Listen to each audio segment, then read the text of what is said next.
Ayan na po yung patos na golden patos ko na niripat ko kanina. Ayan na po siya.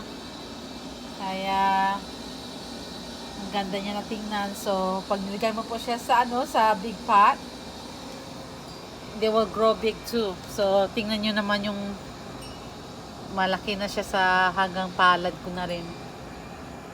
Mas gusto ko pa nga yung mga malalaki pa eh. Pero, ganyan po siya, lumalapad po yung niya.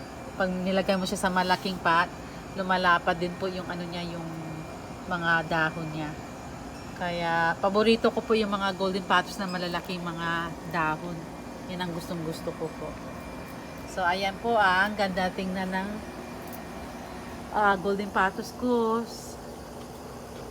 Kailangan ko ipifix ko po siya sa coconut husk pool para maganda ang tubo niya.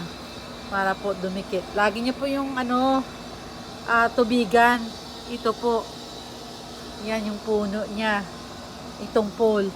Kasi yung ugat, tingnan nyo, doon sumisip-sip. So, ayan po ha. Ganyan po yung pagka nyo sa mga golden patos nyo.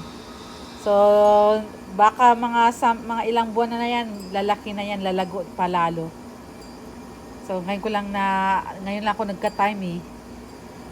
Ayan. Thank you for watching. Thanks for all you guys support. Paalam.